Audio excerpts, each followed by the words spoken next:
ان الحمد للہ نحمده ونستعینه ونستغفره ونعوذ باللہ من شرور انفسنا ومن سیئات اعمالنا من يهده الله فلا مضل له ومن يضلل فلا هادي له واشهد ان لا اله الا الله وحده لا شريك له واشهد ان محمدا عبده ورسوله اما بعد فان خير الحديث كتاب الله وخير الهدي هدي محمد صلى الله عليه واله وسلم وشر الامور محدثاتها وكل محدثة بدعة وكل بدعة ضلالة وكل ضلالة في النار. اعوذ باللہ السمیع العلیم من الشیطان الرجیم من ہمزہ ونفخہ ونفثہ بسم اللہ الرحمن الرحیم رب اشرح لی صدری ویسر لی امری واحلل عقدۃ من لسانی یفقہوا قولی بسم اللہ الرحمن الرحیم ان اللہ وملائکتہ یصلون علی النبی یا ایہا الذین آمنوا صلوا علیہ وسلموا تسلیما اللہم صل علی محمد وعلی آل محمد کما صلیت علی ابراہیم وعلی آل ابراہیم انک حمید مجید اللہم بارک علی محمد وعلی آل محمد کما بارکت علی ابراہیم وعلی آل ابراہیم انک حمید مجید اللہم ربنا آتنا فی الدنیا حسنہ وفی الآخرة حسنة وقنا عذاب النار لا الہ الا انت سبحانک انی کنت من الظالمین حسبنا اللہ ونعم الوکیل یا حی یا قیوم برحمتک استغیث ولا حول ولا قوة الا باللہ العلی العظیم ربنا آتنا من لدنک رحمہ وَهَيِّئْ لَنَا مِنْ أَمْرِنَا رَشَدًا آمین. الحمدللہ آج 5 اپریل 2020 کی سنڈے کی قرآن کلاس نمبر 23 میں انشاءاللہ تعالی ہماری اسٹوڈیو ریکارڈنگ ہونے جا رہی ہے سورۃ البقرہ کی آیت نمبر 151 سے آنورڈ. اعوذ باللہ من الشیطان الرجیم بسم اللہ الرحمن الرحیم کما ارسلنا فیکم رسولا منکم یتلو علیکم آیاتنا، جیسا کہ ہم نے بھیجا ہے تمہاری طرف اپنا رسول جو تم پر تلاوت کرتے ہیں ہماری آیات، وَيُزَكِّيكُمْ اور تمہیں پاک کرتے ہیں، وَيُعَلِّمُكُمُ الْكِتَابَ وَالْحِكْمَةَ اور تمہیں پاک کرنے کے بعد کتاب اور حکمت کی تعلیم دیتے ہیں، وَيُعَلِّمُكُمْ مَا لَمْ تَكُونُوا تَعْلَمُونَ اور تمہیں وہ کچھ سکھاتے ہیں جو تم اس سے پہلے نہیں جانتے تھے. پچھلی کلاسوں میں سورۃ البقرہ ہی میں حضرت ابراہیم علیہ السلام کی دعا آئی تھی جس میں ترتیب کا تھوڑا فرق تھا، اور میں نے کہا تھا کہ اللہ تعالیٰ نے اس ترتیب کو پھر درست کیا ہے کہ سب سے پہلے اللہ کی آیات تلاوت کرنی ہے، اس کی وجہ سے تزکیہ نفس کرنا ہے، اور پھر تعلیم دینی ہے کتاب و حکمت کی. اب یہ اللہ کی طرف سے آیا تو اللہ تعالیٰ نے اسی ترتیب کے ساتھ بیان کیا ہے. یہاں تو اس کی کنکلوژن ہوئی ہے کہ ما لم تکونوا تعلمون، وہ تمہیں ایسی باتیں سکھاتے ہیں جو تم نہیں جانتے تھے. یہی آیت جب آئے گی سورہ آل عمران میں 164 نمبر آیت، چونکہ البقرہ اور آل عمران جوڑا ہے تو جوڑے میں چند ایک آیات ایسی ہوتی ہیں جو دونوں صورتوں میں آ رہی ہوتی ہیں.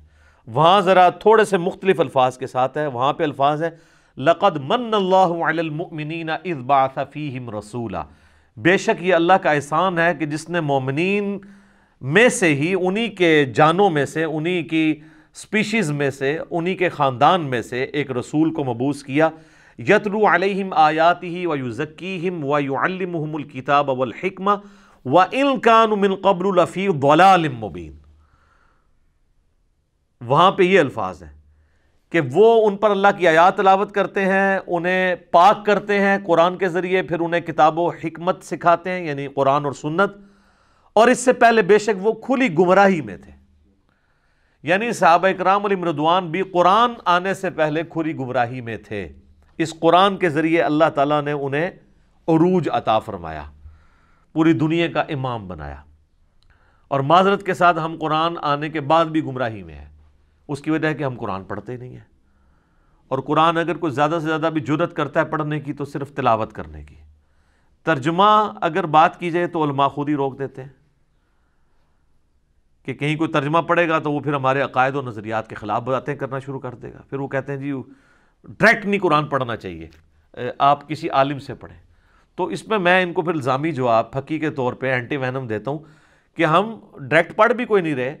عام آدمی جو بیچارہ عربی نہیں جانتا وہ کیسے قرآن ڈائریکٹ ترجمے سے پڑھ رہا ہوتا ہے؟ اس کو ترجمہ کرنا ہی نہیں آتا. وہ تو یا احمد بریلوی صاحب سے پڑھ رہا ہوتا ہے، یا اشرف علی تھانوی صاحب سے پڑھ رہا ہوتا ہے، یا جونا گڑھی صاحب سے پڑھ رہا ہوتا ہے، یا جو ہے فتح محمد جلندری سے یا مودودی صاحب سے پڑھ رہا ہوتا ہے. کیونکہ ترجمے تو ان لوگوں نے کیے ہیں جن لوگوں کو آپ کے جتنے آج کے علماء جو آپ کو قرآن پڑھنے سے روکتے ہیں ان سے زیادہ ان کی بہتر عربی تھی. انہوں نے اس سے بہتر الفاظ کا چناؤ کر کے آپ کی اپنی نیٹو لینگویج اردو کے اندر ترجمہ کر دیا. اب اردو تو ہماری زبان ہے نا، اب کوئی یہ تو نہیں کہہ سکتا کہ اردو سیکھیں جا کے.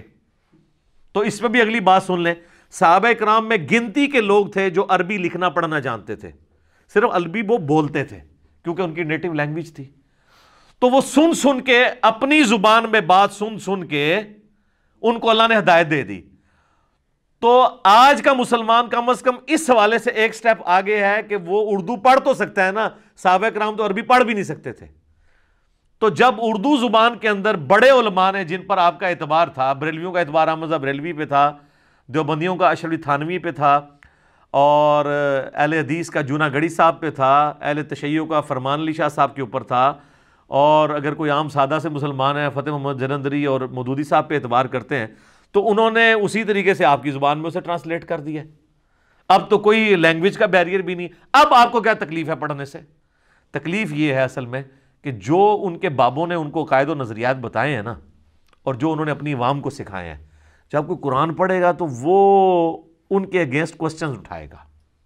اور سب سے بڑا فتنہ ہمارے سب کانٹیننٹ میں بالخصوص اور پوری دنیا میں بالعموم تقلید کا فتنہ ہے کہ اندھے بن کے آپ نے کسی کے پیچھے چلنا ہے.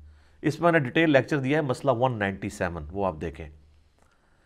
اب جب بندہ کوئی قرآن پڑھے گا نا تو وہ پورا قرآن 20 مرتبہ پڑھ لے ترجمے کے ساتھ، یا ایون جسے عربی آتی ہے وہ بھی، وہ ایک رزلٹ پہ پہنچے گا کہ قرآن تو صرف 2 ایبسولوٹ اطاعتوں کی بات کرتا ہے، اطیعوا اللہ و اطیعوا الرسول. ایک تیسری اطاعت کا سورہ نساء کی آیت نمبر 59 میں ذکر ہے وَأُولِي الْأَمْرِ مِنْكُمْ، لیکن اسے بھی مشروط کیا فَإِن تَنَازَعْتُمْ فِي شَيْءٍ فَرُدُّوهُ إِلَى اللَّهِ وَالرَّسُولِ، کہ اگر حکمران سے بھی جھگڑا ہوا تو قرآن و سنت سے فیصلہ کرنا ہے. تیسرے تو کسی کی اطاعت ہے ہی نہیں، تیسرا تو کوئی ایسا ہے ہی نہیں جس کے پیچھے آپ نے اندھے مان کے چلنا ہے. تو تقلید تو قرآن حکیم جو ہے نا ورڈ کے پرے ماردا ہے، کیونکہ اطیعوا اللہ و اطیعوا الرسول ہے. جن آیات سے رزلٹ نکالتے بھی ہیں وہ بھی یہ نہیں ہے، وہ تو ہے فَاسْأَلُوا أَهْلَ الذِّكْرِ إِن كُنتُمْ لَا تَعْلَمُونَ، اگر تمہیں علم نہ ہو تو جو علم والے ہیں ان سے پوچھ لیا کرو. اچھا وہ علم والے کون سے ہوں جن سے پوچھا کرو؟ تو بریلوی کہیں گے وہ بریلوی ہوں، تو اس کا مطلب دیوبندیوں کے جتنے علماء ڈگریوں والے سب فارغ، کیونکہ علم والے تو نہیں ہیں وہ ان کے نزدیک. دیوبندیوں سے پوچھیں گے وہ کہ ہمارے مفتیاں، تو بریلوی سارے علم والے فارغ. تو یہ جو آپ کو علماء کہتے ہیں علماء سے پوچھ کے چلیں، یہ بھی آپ کے ساتھ 2 نمبری کر رہے ہیں. اصل میں کہہ رہے ہیں ہمارے علماء سے پوچھ کے چلیں. تو سر آپ کے علماء سے کیوں، دوسروں سے کیوں نہیں؟ ہم کہتے ہیں سب سے پوچھیں، کمپیریٹیو سٹڈی کریں، پھر دیکھیں کس کی بات صحیح ہے. ترجمہ سب نے آلموسٹ الفاظ کے چناؤ کا فرق ہو سکتا ہے، ایک جیسا ہی کیا ہوا ہے.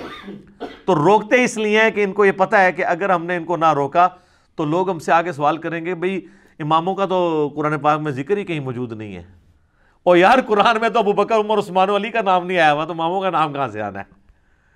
تو انہوں نے اپنے اماموں کے نام پہ جو فرقے کھڑے کیے ہیں جس میں اماموں کا کوئی قصور نہیں ہے. جس طرح کہ عیسیٰ ابن مریم کے نام پہ شرک کھڑا کیا گیا، عیسیٰ ابن مریم وجیہن فی الدنیا والآخرہ، تو یہ ان کی تقلید پھنس جائے گی اس میں. اچھا اس سے آگے ایک سٹیپ، یہ تو وہ بڑی موٹی چیز ہے. عقیدہ توحید کی اگر آپ بات کریں گے تو انہوں نے تو بابوں سے پکارنا، بابوں کو بیچ میں ڈالنا کیا ہوا ہے. وہ تو پہلے صفحے پہ ایاک نعبد و ایاک نستعین سے فارغ ہو جائے گی. ہر طرح کا دھوکہ ان کا اس حوالے سے فارغ ہو جائے گا. قرآن تو صرف ایک شخصیت کو جانتا ہے اور وہ محمد رسول اللہ ہے صلی اللہ علیہ وسلم. باقی جس بندے کی بھی بات ہو رہی ہوتی ہے ان کے ریفرنس سے ہو رہی ہوتی ہے. اگلے انبیاء کا اگر ذکر خیر ہو رہا ہوتا ہے تو اس لیے کہ وہ اس زمانے میں ایکویلنٹ ٹو محمد رسول اللہ تھے اپنے وقت کے لوگوں کے لیے صلی اللہ علیہ وآلہ وسلم وعلیہم السلام اجمعین. سبحان ربک رب العزت عما یصفون وسلام علی المرسلین والحمد للہ رب العالمین. اللہم صلی علی محمد وعلی آل محمد. تو یہ سب کچھ فارغ ہو جائیں گے، اس لیے قرآن نہیں آپ کو کبھی بھی ترجمے سے پڑھنے دیں گے اور اس طرح کے لیم ایکسکیوزز ڈیوائز کریں گے. میں نے یوٹیوب کے اوپر ایک میری ویڈیو ہے قرآن حکیم کے 8 تراجم اور علماء کا دھوکہ، جو انہوں نے یہ پبلک کو دھوکہ دیا تھا، نہیں جی آپ ترجمہ پڑھیں گے نا، لوگوں نے ترجمہ ہی بدل دیے ہیں، ایسا یعنی وہ رنگ میں بھنگ ڈالتے ہیں. جناب یہ رنگ میں بھنگ آج تک کسی فزکس کے پروفیسر نے، کیمسٹری کے پروفیسر نے، بیالوجی کے پروفیسر نے نہیں ڈالا کہ جی وہ جناب لوگوں نے کتابیں بدل دی ہیں، اور اللہ کی کتاب جو بدلی نہیں ہوئی ہے اس کے بارے میں یہ رنگ میں بھنگ ڈالتے ہیں. اچھا قرآن کے اگر ترجمے ہی بدل دیے ہیں تو اس کا مطلب قرآن کی حفاظت تو ختم ہوگی. قرآن کا ترجمہ کہیں بھی اللہ کے فضل سے نہیں بدلا، قرآن کی تفسیر بدلی گئی ہے، اور قرآن اپنے عقائد کے اعتبار سے کسی تفسیر کا محتاج نہیں ہے. قرآن تو خود تفصیل کیا گیا ہے، کتاب فصلت آیاتہ، یہ وہ کتاب ہے جس کی کتاب کی آیات اللہ نے خود تفصیل سے بیان فرما دی ہے. تو اس میں نے قرآن حکیم کے 8 تراجم دکھائے تھے تمام مکاتب فکر کے، پھر ایک ایک فرقے میں بھی جو مختلف علماء نے کیے وہ بھی دکھائے تھے کہ یہ تو آپ کے آپس میں بھی نہیں ترجمے ملتے، لیکن مفہوم سب کا ایک ہے. کوئی بسم اللہ کا ترجمہ کر رہا ہے اللہ کے نام سے شروع، کوئی کرتا ہے شروع اللہ کے نام سے، کوئی کرتا ہے شروع کرتا ہوں اللہ کے نام سے. تو سر شیطان کے نام سے تو کسی نے نہیں شروع کیا، مفہوم تو سب کا ایک بن رہا ہے. پھر میں نے چیلنج کیا تھا اس کو تو چھوڑ دیں، آپ عام عربی جاننے والے جتنے علماء ہیں آپ کے بڑے بڑے جن کو آپ سمجھتے ہیں، 15 علماء کو بٹھائیں، ہم ان کو عربی کا ایک مضمون دیتے ہیں، 15 کے 15 کیا بالکل ایک طرح کے الفاظ کے چناؤ کے ساتھ اس کی مضمون کا ترجمہ کریں گے؟ نہیں، اور یہ کبھی بھی نہیں ہو سکتا.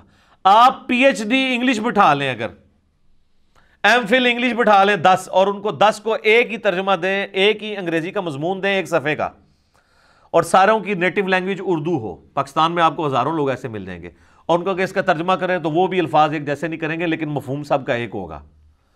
جب بھی ایک زبان دوسری زبان میں ٹرانسلیٹ ہوتی ہے، کبھی بھی یہ نہیں ہو سکتا کہ آپ منوان 100% وہی چیز اس میں پروڈیوس کر سکیں، لیکن یہ پاسبل ہے کہ 100% مفہوم پروڈیوس کریں گے. اگر یہ بھی پاسبل نہ رہا تو یہ پھر کتاب جو ہے نا صرف عرب کے لوگوں کے لیے ہدایت ہوئی، باقی دنیا والوں کے لیے تو ہوئی نہیں، جو یہ بار بار کلیم کر رہی ہے وَمَا أَرْسَلْنَاكَ إِلَّا كَافَّةً لِلنَّاسِ بَشِيرًا وَنَذِيرًا. ساری انسانیت کے لیے کہاں سے ہو گیا پھر؟ دنیا میں ہزاروں زبانیں ہیں، تو اگر یہ صرف عربیوں کے لیے ہے، وہ عربی تو دنیا کا 5% بھی نہیں ہے آبادی کے اعتبار سے، 95% تو نان عرب لوگ ہیں. تو ان کے لیے یہ کتاب کس صورت میں ہوگی ہدایت؟ جب ان کی اپنی زبانوں میں جب اسے ٹرانسلیٹ کیا جائے تو اس کے مفہوم میں فرق نہ پڑے. اور یہ تو امپاسبل ہے کہ وہ لوگ زبانیں سیکھ لیں گے. یہ تو قرآن بھی خود کہہ رہا ہے کہ ہم نے تمہیں سورہ روم میں آتا ہے مختلف زبانوں میں بانٹا ہے، یہ اللہ تعالیٰ کی قدرت کی نشانی ہے. سورہ حجرات میں آتا ہے تمہیں قبائل میں اور خاندانوں میں بانٹ دیے تاکہ تمہاری پہچان ہو، یہ تو اللہ نے خود کیا ہوا ہے. اور یار یہ اتنا یونیورسل ٹروتھ ہے کہ صرف عربی میں قرآن ہی نازل ہوا ہے، قرآن کے سوا اور جو الہامی کتابیں وہ عربی میں نازل نہیں ہوئی ہیں، وہ اور زبانوں میں ہوئی ہیں. ہبرو لینگویج میں نازل ہوئی ہے تورات، آج بھی ہبرو لینگویج بولی جاتی ہے. اسرائیل کی جو آفیشیل لینگویج ہے ہبرو ہے، وہاں پہ مسلمان بھی کرسچنز بھی جوز بھی تینوں رہتے ہیں، ہبرو لینگویج بولتے ہیں، عبرانی زبان جسے ہم کہتے ہیں. تو عربی زبان کی ماں ہے وہ، عربی زبان اس سے نکلی ہے. تو جب اللہ تعالیٰ نے مختلف زبانوں میں پیغمبر بھیجے، وَإِن مِّن أُمَّةٍ إِلَّا خَلَا فِيهَا نَذِيرٌ، کوئی امت ایسی نہیں گزری جس میں ہم نے کوئی نہ کوئی ڈر سنانے والا نہ بھیجا ہو.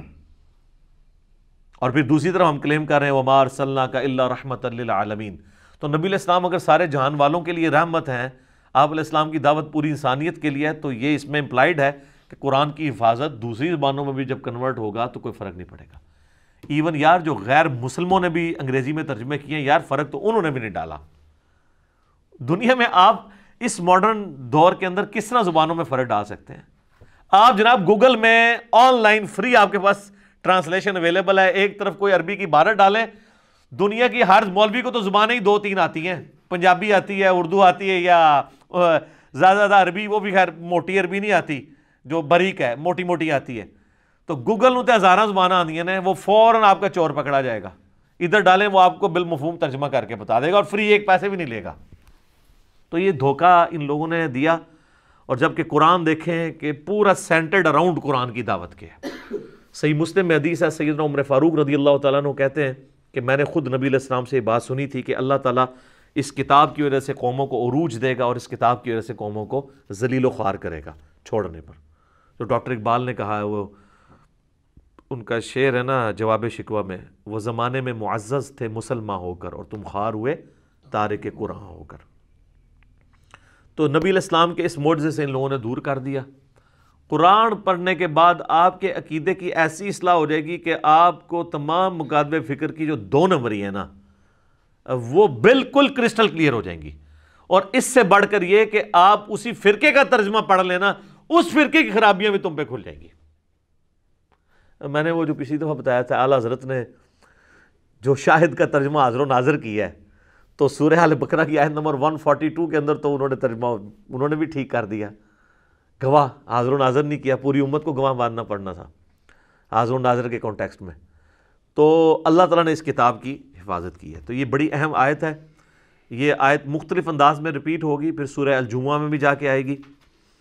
اب میرے بھائیو، جو اگلی آیت ہے نا سورہ البقرہ کی آیت نمبر 152، اس ایک آیت پہ 10 سے 12 گھنٹے کی گفتگو ہو سکتی ہے، اور الحمدللہ میں نے 8-9 گھنٹے کی گفتگو تو آلریڈی ریکارڈ کروائی ہے۔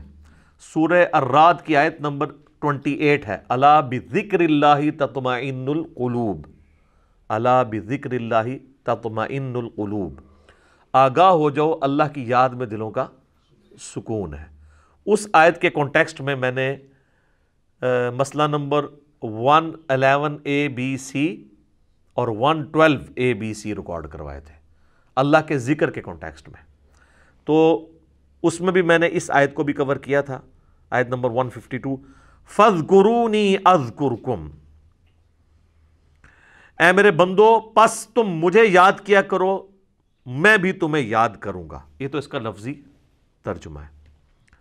بالمفہوم یوں بھی بن سکتا ہے جو اعلیٰ حضرت نے ترجمہ کیا ہے کہ تم مجھے یاد کرو میں تمہارا چرچا کر دوں گا۔ وَاشْكُرُوا لِي وَلَا تَكْفُرُونَ، اور میرا شکر کرو اور میری ناشکری مت کرو۔ اللہم اعنا علی ذکرک و شکرک و حسن عبادتک، آمین۔ اس آیت کے اندر جو سوز و گداز ہے، اس آیت کے اندر جو مفہوم چھپا ہوا ہے، قرآن حکیم میں درجنوں آیات کراس ریفرنس کے طور پہ اس آیت کے تحت پیش کی جا سکتی ہیں۔ وَاذْكُرُوا اللَّهَ كَثِيرًا لَعَلَّكُمْ تُفْلِحُونَ، اللہ کو بہت کثرت کے ساتھ یاد کرو تاکہ تم کامیاب ہو جاؤ۔ اچھا، اب اللہ تعالیٰ کے ذکر کی اقسام کیا ہے، میں موٹی موٹی گفتگو یہاں پہ بھی کر دیتا ہوں، یہ آیت متقاضی ہے۔ مینلی اللہ تعالیٰ کی ذکر کی 3 اقسام ہے جو قرآن و سنت سے ہمیں پتہ چلتی ہیں۔ اس میں نمبر 1 قسم جو ہے وہ یہ قرآن ہے، اِنَّا نَحْنُ نَزَّلْنَا الذِّکْرَ وَإِنَّا لَهُ لَحَافِظُونَ، سورۃ الحجر آیت نمبر 9۔ بے شک ہم نے اس الذکر، یاد دلانے والی، نصیحت کرنے والی کتاب کو نازل کیا اور ہم ہی اس کی حفاظت کرنے والے ہیں۔ دوسرے نمبر پہ نماز کو ذکر کہا گیا قرآن میں، وَأَقِمِ الصَّلَاةَ لِذِكْرِي، اور میری یاد کے لیے نماز کو قائم رکھو۔ اور تیسرا ذکر جو ہے نا وہ تو جناب اس کا نہ کوئی پروٹوکول ہے، نہ اس کی کوئی ٹائمنگ ہے، نہ اس کے لیے کوئی وضو کی ریکوائرمنٹ، نہ غسل کی ریکوائرمنٹ، نہ کسی جگہ کے پاک ہونے کی ریکوائرمنٹ، نہ کسی خاص حالت میں ہونے کی ریکوائرمنٹ۔ وہ ہے الذین یذکرون اللہ قیاما وقعودا وعلی جنوبہم، اللہ کے بندے کھڑے بیٹھے کروٹوں پہ لیٹے ہر وقت اللہ کو یاد کرتے ہیں، ہر حال میں۔ حتیٰ کہ صحیح مسلم میں آتا ہے، ام عائشہ سے جنابت کے کانٹیکسٹ میں جب پوچھا گیا تو انہوں نے کہا کہ نبی علیہ السلام اس حالت میں بھی اللہ کو یاد کرتے تھے۔ سیدنا علی کہتے ہیں کہ نبی علیہ السلام کو جو قرآن ہے نا، جامع ترمذی ابو داؤد میں حدیث ہے، قرآن پڑھنے سے کوئی حالت مانے نہیں ہوتی تھی سوائے جنابت کی حالت کے۔ قرآن نہیں پڑھتے تھے، باقی سارے اذکار کرتے تھے۔ یہ کئی لوگ کہتے ہیں جی درود شریف نہیں پڑھنا چاہیے جنبی کو، گستاخی ہو جائے گی۔ بالکل جھوٹ بات ہے۔ یہ غسل کا اتارنا نماز کا پروٹوکول ہے یا قرآن کے پڑھنے کا، عام ذکر اذکار کا کوئی پروٹوکول نہیں۔ ایون فقہ حنفی کی جو کتابیں آپ اٹھائیں گے نا اردو میں، بریلوی اپنی خود کتاب اٹھا کے دیکھ لیں بہار شریعت، اس میں بھی یہ لکھا ہوا ہے کہ جی درود شریف ہو، دعائیں ہوں، سنت اذکار ہوں، ایون قرآن کی وہ آیات بھی انہوں نے لکھا ہے کہ جو آیات ایسے ذکر ہیں یا آیات کے ٹکڑے جو ایسے ذکر ہیں وہ بھی جنبی کر سکتا ہے، سبحان اللہ جیسے ہے۔ اب یہ قرآن کی آیت کا حصہ بھی ہے اور ذکر بھی ہے، تو آپ کر سکتے ہیں۔ انا للہ و انا الیہ راجعون، یہ آگے آیت آ جائے گی، یہ آیت بھی ہے اور ایسے دعا بھی ہے۔ سواری پہ بیٹھنے کی دعا سورہ زخرف میں جو آئی ہے، سبحان الذی سخر لنا ھذا وما كنا له مقرنین، اب یہ پوری آیت ہے قرآن کی، لیکن یہ چونکہ دعا ہے جنبی بھی پڑھ سکتا ہے، تو یہ اللہ تعالیٰ نے ایک آسانی دی ہے اس حوالے سے۔ تو اس حوالے سے جو میں نے الا بذکر اللہ تطمئن القلوب سورۃ الرعد کی آیت نمبر 28 کے کانٹیکسٹ میں 6 لیکچر دیے تھے نا، اس میں پہلے 3 لیکچر تھے مسئلہ نمبر 111A-B-C، جس میں میں نے صرف اذکار کو ڈسکس کیا تھا، صبح و شام کے اذکار، فرض نماز کے بعد کے سنت اذکار، جس پہ ہمارا یہ صبح و شام کے اذکار پہ یہ بلو کارڈ ہے، ahlsunnatpak.com سے ڈاؤن لوڈ کریں، آلموسٹ 21 کے قریب اذکار ہیں، 17 کے قریب یہ فرض نماز کے بعد کے اذکار ہیں، گرین کارڈ، اور پھر بلو کارڈ کے میں سے خاص یہ 5 وظائف، جادو ٹونا وبائی امراض و قدرتی حادثات سے بچنے کے سنت وظائف، اورنج کارڈ، یہ تینوں کارڈ جو ہے نا اذکار کارڈ ہیں، ان کے ایک ریفرنس، ان کے فضائل اس میں جو لکھے تھے اور کس وقت پڑھنا ہے، کیسے پڑھنا ہے، وہ ساری ڈیٹیلز میں نے اس میں کور کی تھی۔ یہ آلموسٹ سمجھ لیں 1.5 گھنٹے کے 3 لیکچرز تھے۔ پھر میں جب آخری لیکچر پہ پہنچا تو مجھے خیال آیا کہ یار قرآن کی صورتوں کے فضائل بھی بیان کرنے چاہیے، تو پھر اگلے 3 لیکچر جو تھے نا مسئلہ 112A-B-C، قرآن کی 12 صورتوں کے فضائل میں نے بیان کیے تھے، جن کے فضائل کتاب و سنت سے ثابت ہے، سورۃ البقرہ، سورۃ الفاتحہ، سورۃ الاخلاص، سورۃ الفلق، سورہ الناس اور سورۃ الملک، سورہ السجدہ، ان سب کے فضائل بیان کیے تھے، تو وہ اس پہ 3 لیکچرز لگ گئے تھے، تو وہ 6 لیکچرز ایک آیت، پوری آیت نہیں، ٹکڑے پہ ہوئے تھے، یہ آیت کا ٹکڑا ہے، اور یہ آیت ہم نے ہر اذکار کارڈ کے اوپر لکھی ہوئی ہے، الا بذکر اللہ تطمئن القلوب، یہ اذکار کارڈ کا آغاز ہی اس سے ہوتا ہے۔ اس کے بعد پھر اگلی حدیث لکھی ہوئی ہے، بخاری مسلم دونوں میں حدیث ہے کہ اللہ کا ذکر کرنے والا زندہ کی مثال ہے اور اللہ کا ذکر نہ کرنے والا مردے کی مثال ہے۔ اور پھر اس کے آگے بخاری کی ایک اور روایت ہے، تعلیقاً بخاری میں ہے، سنن ابن ماجہ کے حوالے سے لکھی ہے، پوری وہ سند اس کی ابن ماجہ میں ہے کہ میں اپنے بندے کے ساتھ ہوتا ہوں جس وقت وہ میرا ذکر کرتا ہے اور ذکر کی وجہ سے اس کے ہونٹ ہل رہے ہوتے ہیں، اس وقت میں اس کے ساتھ ہوتا ہوں۔ اسی حدیث کے تحت میرا یہ پوائنٹ آف ویو ہے کہ جو زبان کا ذکر ہے وہ دل کے ذکر سے افضل ہے، دل میں بھی ذکر آپ کر سکتے ہیں، لیکن زبان کا ذکر اس لیے افضل ہے کہ اس میں زبان بھی انوالو ہے اور دل بھی، اور ویسے ہماری جتنی عبادات ہیں وہ ہے ہی زبان سے ہیں، آپ دل سے کریں تو ہوتی ہی نہیں ہے۔ اگر کوئی شخص اپنے دل میں نماز پڑھے اس کی نماز نہیں ہوگی، اگر کوئی شخص دل میں تکبیر پھیرے جانور حرام ہو جائے گا، دل میں طلاق دینے سے بھی نہیں ہوتی۔ اچھا کتنے لوگ رابطہ کرتے ہیں جی، بیوی پہ غصہ آتا ہے بعض کا تو دل میں نہ کتنی دفعہ اس کو طلاق دی ہے، زبان پہ نہیں لائی ہے، تو کوئی فرق نہیں، دل دہلا کرو جتنی مرضی، گالا بھی کاٹ لو، تو بال برے خیال نہیں دل میں لانا چاہیے۔ زبان سے جب تک آپ نہ کہیں اور آپ کے اپنے کان سن نہ لیں یا آپ لکھ نہ دیں، لکھنے سے بھی طلاق ہو جائے گی۔ کئی لوگ یہ بھی پوچھ رہے ہوتے ہیں ٹیکسٹ میسج کیا، بس وہ میسج جب آپ نے لکھ دیا نا، وہ میسج آگے گیا یا نہیں گیا، طلاق ہو گئی۔ خط پہ طلاق لکھ دی، طلاق پہنچی یا نہ پہنچی تو وہ آپ کی طلاق ہوگی۔ وہ کہتے ہیں جی وہ بھیجی سی رستے جو ڈاکیے کو لے لیجیے، ڈاکیے سے لیں جو وہ تیر تو چل چکا تھا اسی وقت۔ ہوا یہ کہ فقہ حنفی میں ایک مسئلہ ہے کہ اگر کوئی شخص خط میں یوں لکھے نا کہ جیسے ہی یہ میرا خط تجھے ملے تو تو متعلقہ ہے، ایڈی وڈی کہانی، ایک کون لکھتا ہوئے گا؟ تو اب یہ ٹیکنیکلی سپیکنگ تو ٹھیک ہے کہ اگر خط نہ ملا تو طلاق نہیں ہوگی۔ اس مسئلے کی لوگوں نے پلی لی تو وہ راستے میں ڈاکیوں کو روک لیتے ہیں، گھر تک نہیں جانے دیتے، یا ایون ڈاک آ بھی ہے نا، وہ کہتے ہیں جی اسی لے لی سی، وہ کڑی نو نہیں دسی اسی، تو اس میں یہ تو نہیں لکھا ہوتا، اس میں تو لکھا ہوتا میں تمہیں طلاق دیتا ہوں، واٹس ایپ میسج کیا، لکھ دیا، کچھ بھی کیا، طلاق ہو گئی۔ زبان کی اتنی اسلام میں اہمیت ہے، چاہے وہ اذکار کے اعتبار سے ہو یا باقی شریعت کو ایگزیکیوٹ کرنے کے اعتبار سے، اس کا تعلق زبان کے ساتھ ہے۔ باقی آپ دل میں بھی اللہ کا ذکر کریں، سر وہ بڑی پرسوز حدیث ہے بخاری اور مسلم کی. نبی علیہ السلام نے فرمایا کہ اللہ تعالیٰ فرماتا ہے، یعنی حدیث قدسی ہے، فرمان اللہ کا ہے نبی علیہ السلام کی زبانی، کہ اللہ تعالیٰ فرماتا ہے کہ میں اپنے بندے کے گمان کے قریب ہوں جیسا وہ میرے بارے میں گمان کرے. یعنی اگر وہ میرے بارے میں اچھا گمان رکھتا ہے نا تو میں اس کے ساتھ اچھائی کے ساتھ پیش آؤں گا، اور اگر میرے بارے میں برا گمان رکھتا ہے تو میں پھر اس کے ساتھ اسی اعتبار سے پیش آؤں گا.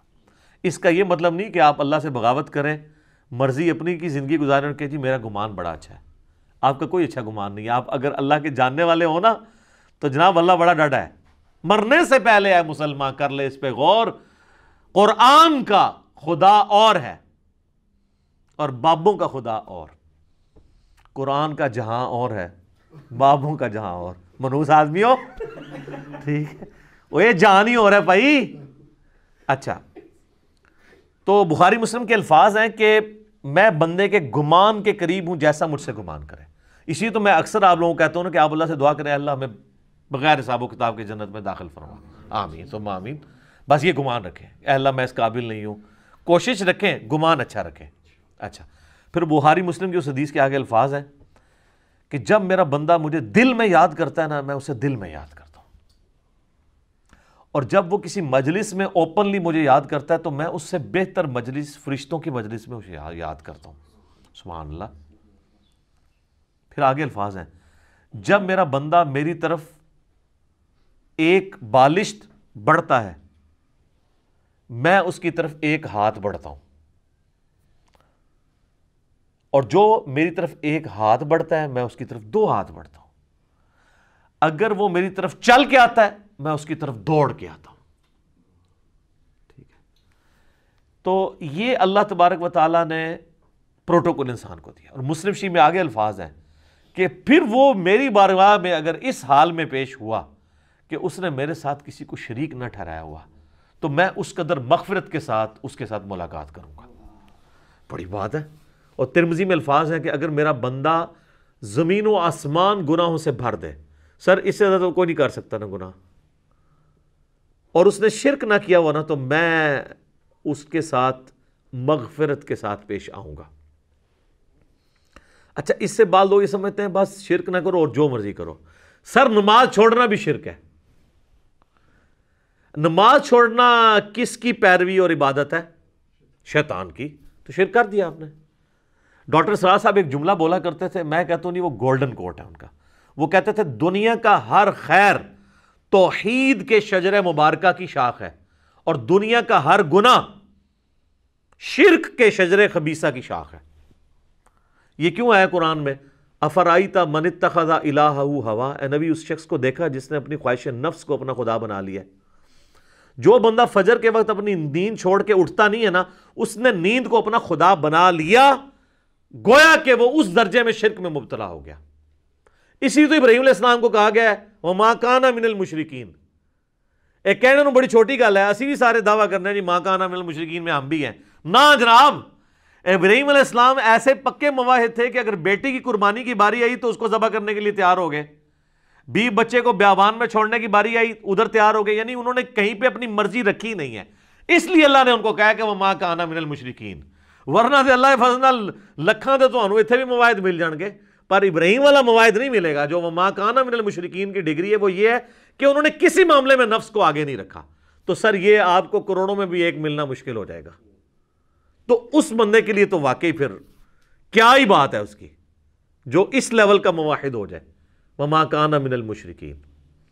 وہ تو جناب مسند احمد میں حدیث ہے، مشکات میں بھی آئی ہے، جس نے دکھلاوے کے لیے نماز پڑھی اس نے شرک کیا، جس نے دکھلاوے کے لیے روزہ رکھا اس نے شرک کیا، جس نے دکھلاوے کے لیے صدقہ کیا اس نے بھی شرک کیا. حالانکہ جو نماز پڑھ رہا ہوتا ہے وہ اس بندے کی عبادت نہیں کر رہا ہوتا جس کو وہ دکھانا چاہ رہا ہوتا ہے. ابن ماجہ میں تو یہاں تک حدیث ہے کہ اگر کسی نے اپنا سجدہ یا نماز لمبی کر دی نا اس خیال سے کہ اسے کوئی دیکھ رہا ہے تو وہ بھی شرک میں چلی جائے گی.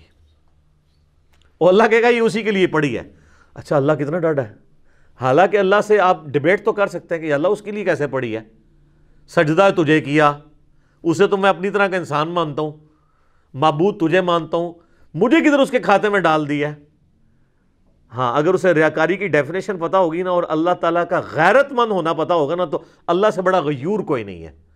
اللہ کہتا ہے جس نے ذرا سا کسی اور کی رضا شامل کی فارغ. اسی لیے ریاکاری کو کہا گیا ہے شرک اصغر، چھوٹا شرک. یہ بڑا کریٹیکل معاملہ ہے. اچھا یہاں ذکر کے حوالے سے میں ایک اور چیز بھی بیان کر دوں. بخاری مسلم میں حدیث ہے کہ جب لوگ کہیں پر کسی ذکر کی مجلس میں جمع ہوتے ہیں نا تو اللہ تبارک و تعالیٰ اپنے فرشتوں کو بھیجتا ہے اور وہ اس مجلس کو ڈھانپ لیتے ہیں اپنے پروں سے اور آسمان تک ڈھانپ لیتے ہیں اور آسمان سے سکینت ان پر نازل ہوتی ہے. یہ اکثر یہ حدیثیں شیئر کروائی جاتی ہیں صوفیاء کی طرف سے نا، اور وہ کہتے ہیں دیکھیں جی یہ جو ہم اللہ کی ضربیں لگا رہے ہیں یہ تو بخاری مسلم میں ہے. جناب بخاری مسلم میں تو ذکر کہاں آیا ہے؟ یہ ذکر اللہ آپ نے کہاں سے نکال لیا اور آپ نے جو اپنی مجالس ہیں اس سے کیسے کمپیئر کی؟ بخاری مسلم سے ہی اس کی شرح بھی بیان کریں نا. تو مسلم شریف کی حدیث میں آتا ہے کہ جب کہیں پہ لوگ جمع ہوتے ہیں اور قرآن پڑھتے اور اس کی تعلیم ایک دوسرے کو دیتے ہیں تو ایسے ذکر کی مجلس کو اللہ تعالیٰ کے فرشتے ڈھانپ لیتے ہیں. قرآن کی تعلیم ہے اصل میں جو ذکر کی مجلس ہے. جو مسلم شریف میں حدیث ہے کہ جو علم دین حاصل کرنے کے راستے پہ چلا اللہ اسے جنت کے راستے پہ چلا دے گا. اسی تو میں کہتا ہوں جو درس قرآن سننے کے لیے یہاں پہ آتے ہیں وہ جنت کے راستے پہ آ رہے ہیں. تو یہ قرآن کی فضیلت ہے، یہ بابوں کے اذکار کی نہیں ہے. پھر وہ بڑی لمبی حدیث ہے بخاری مسلم میں کہ وہ فرشتے اللہ کے پاس جاتے ہیں، اللہ تعالیٰ کہتا ہے کہاں گئے تھے؟ تو کہتے ہیں ہم ایسی مجلس میں گئے تھے جہاں پہ لوگ تیرا ذکر کر رہے تھے. اللہ پوچھتا ہے، نبی علیہ السلام فرماتے ہیں حالانکہ اللہ جانتا ہوتا ہے پھر بھی پوچھتا ہے کہ وہ کیا کہتے تھے؟ یا اللہ وہ تیری جنت کا سوال کرتے تھے. بخاری مسلم کے الفاظ ہیں اللہ تعالیٰ فرشتوں سے پوچھتا ہے کہ کیا انہوں نے میری جنت دیکھی ہے؟ کہتے ہیں نہیں اللہ. تو پھر بھی وہ مجھ سے جنت کا سوال کر رہے ہیں، یعنی بن دیکھے. ان الذین یخشون ربہم بالغیب لہم مغفرۃ واجر کبیر. اور کیا کہتے تھے؟ یا اللہ وہ کہہ رہے تھے ہمیں دوزخ کے عذاب سے بچا لے. اللہ کہتا دوزخ دیکھی ہے؟ اگر دیکھ لیتے تو فرشتے کہتے ہیں اگر دیکھ لیتے تو اور تیرا پناہ تجھ سے پناہ طلب کرتے اس کے اگینسٹ، اور جنت اگر دیکھ لیتے تو اور زیادہ جنت کا سوال کرتے. تو اللہ تعالیٰ فرماتا ہے تم گواہ ہو جو میں نے سب کو بخش دیا. اللہ اکبر. تو فرشتے کہتے ہیں کہ یا اللہ ایک شخص ایسا بھی تھا جو وہاں سے صرف گزر رہا تھا، وہ اس کو اٹینڈ کرنے کے لیے وہاں نہیں بیٹھا تھا، اس علمی مجلس کو، ذکر کی مجلس کو، درس قرآن کو، بلکہ وہ تو صرف اس لیے آیا تھا میں دیکھوں یہ کیا کر رہے ہیں، تو وہاں پہ بیٹھ گیا. تو اس کو بھی بخش دیا جائے. تو اللہ تعالیٰ فرمائے گا کہ یہ اہل علم کی مجلس، اہل ذکر کی مجلس، اہل ذکر بابے نہیں سر، نہ قرآن، سنت، علم، انبیاء کی وراثت، یہ ایسے لوگ ہیں کہ ان کے پاس بھی کوئی بیٹھ جائے نا تو اللہ تعالیٰ فرماتا ہے میری غیرت نہیں گوارا کرتی کہ میں اس کے ساتھ کوئی اور معاملہ کروں، اس کو بھی میں نے بخش دیا. تو یہ جو کہتے ہیں نا اولیاء اللہ کی نسبت کام آتی، بالکل آتی سر. وہ ولی کتاباں والے ولی نے جڑے ولی یہ کہن تانوں کہ جی رفع دین اس واسطے ہوندا سی کہ بت رکھ کے آندے سن اور رفع دین کرنا مکھیاں مارنا ہے. جو ولی رفع الدین کا مذاق اڑائیں وہ شیطان کے ولی ہیں، ولی اللہ نہیں ہے. وہ تو دشمن ہوئے ہیں جو اپنے بابوں کا دین آپ کو سکھا رہے ہیں، کتابوں کا نہیں. تو ہم تو صرف آپ سے ریکویسٹ کریں گے کہ مرنے سے پہلے اے مسلمان کر لے اس پہ غور. کتابوں کا خدا اور ہے، بابوں کا خدا اور. تو ذکر پہ تو گھنٹوں بولا جا سکتا ہے. شکر کی یہاں بات آئی کہ تم میرا شکر کرو نہ شکری نہ کرو. سورہ نساء میں آگے چل کے آئے گا کہ میرا شکر کرو، اللہ تمہیں عذاب دے کر کیا کرے گا اگر تم میرے شکر گزار بن جاؤ گے. اللہ تعالیٰ فرماتا ہے اور جو میرا شکر گزار بنے گا میں اسے مزید دوں گا. شکر کی ڈیفینیشن یہ نہیں ہے کہ آپ نے کوئی الحمدللہ کی تسبیح پڑھ لینی ہے، وہ ثواب اپنی جگہ ہے. شکر کی ڈیفینیشن یہ ہے کہ پریکٹیکلی شکر نظر آنا چاہیے. آپ کو اگر کوئی شخص نعمت دیتا ہے، کوئی گفٹ دیتا ہے، تو وہ یہ خواہش کرتا ہے کہ میں نے جو اس کو گفٹ دیا اس کو یوز کرے.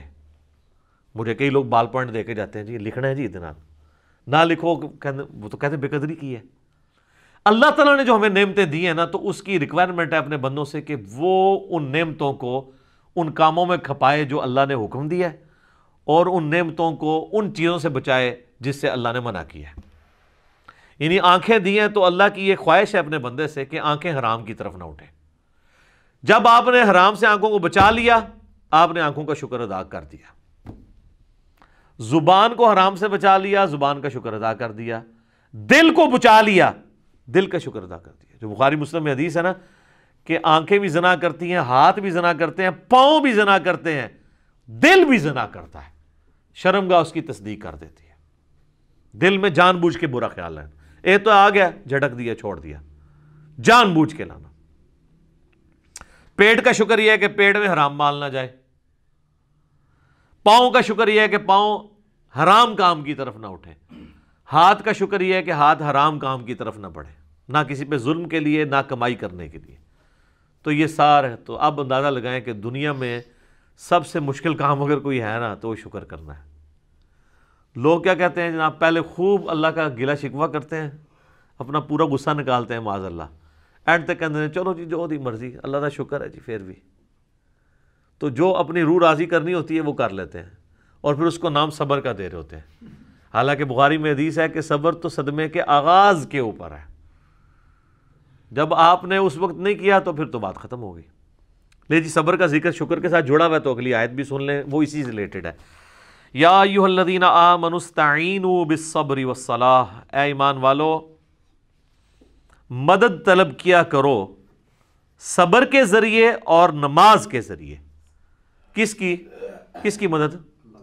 اللہ کی۔ ظاہر ہے شیخ عبد القادر جیلانی کی مدد تو نہیں طلب کرنی، مولا علی کی مدد تو نہیں طلب کرنی، اس سے اللہ کی، کیونکہ ساتھ ہی آ گیا ان اللہ مع الصابرین، بے شک اللہ صبر کرنے والوں کے ساتھ ہے۔ یعنی جو صبر کرنے والے ہیں ان کے ساتھ اللہ ہو جائے گا، جب وہ صبر کے ذریعے اللہ کو پکاریں گے اللہ ان کی مدد فرما دے گا۔ سمپل چیز ہے۔ اور آپ کو حیرانگی ہوگی کہ آپ کے اس وقت سب کانٹیننٹ میں کروڑوں لوگ ہیں جو اس آیت کو، اور ان فرقوں کے لاکھوں علماء اس آیت کو یوز کرتے ہیں غیر اللہ سے استعانت کے لیے۔ وہ کہتے ہیں، آپ کہتے ہو اللہ کے سوا کسی کو پکار نہیں سکتے، قرآن تو کہہ رہا ہے صبر کو بھی پکارو اور نماز کے ذریعے بھی مدد چاہو، تو صبر اور نماز تو اللہ نہیں ہے۔ تو یہ لوگوں کو پہلے بات نہیں سمجھ آتی تھی، میں نے اس کو سمپل کر دیا ہے۔ انہی لوگوں نے جب یہ ہمارے سامنے آیتیں پڑھتے ہیں تو ہم کہتے ہیں اس کا مطلب ہے المدد یا نماز، المدد یا صبر، میری مدد فرمائیے۔ تو کہتے ہیں نہیں، یہ تو مطلب نہیں ہے۔ تو پھر آپ تو یہی کر رہے ہیں نا، اس سے آپ المدد یا شیخ عبد القادر جیلانی نکال رہے ہیں، یا آپ شیخ عبد القادر جیلانی سے یوں کریں کہ وہ آپ کے سامنے موجود ہوں اور آپ ان کے ذریعے دعا کروا لیں، وہ تو ایک معاملہ علیحدہ ہو جائے۔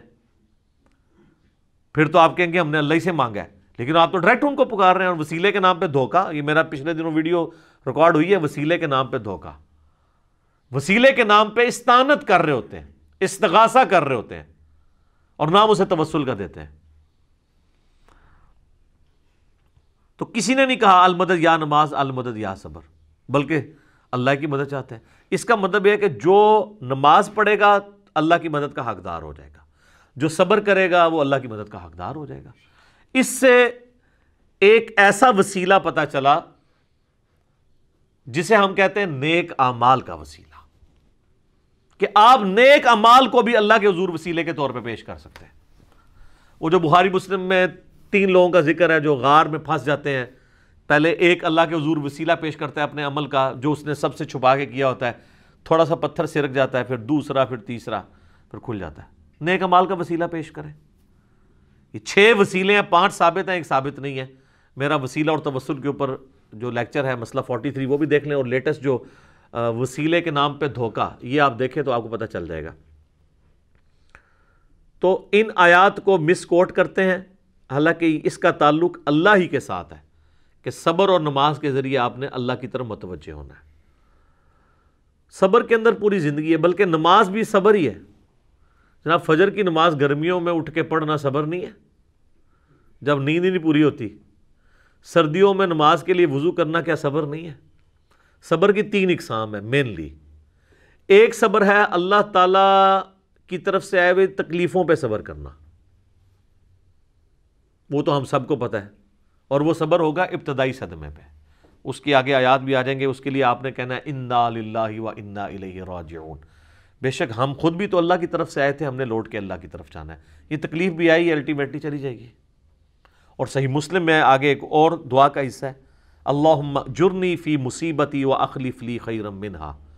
تو مسلم شریف کے الفاظ ہیں، جو یہ دعا پڑھ لے گا تو اللہ تعالیٰ اسے بہتر نعم البدل عطا فرمائے گا اس چھوٹ جانے والی چیز کے ایکویلنٹ۔ اس کا مطلب یہی ہے اللہم اجرنی فی مصیبتی، اے اللہ اس مصیبت میں مجھے اجر عطا فرما، وَأَخْلِفْ لِي خَيْرًا مِّنْهَا، اس سے بہتر میرے لیے خلیفہ مقرر کر دے، بہتر نعم البدل۔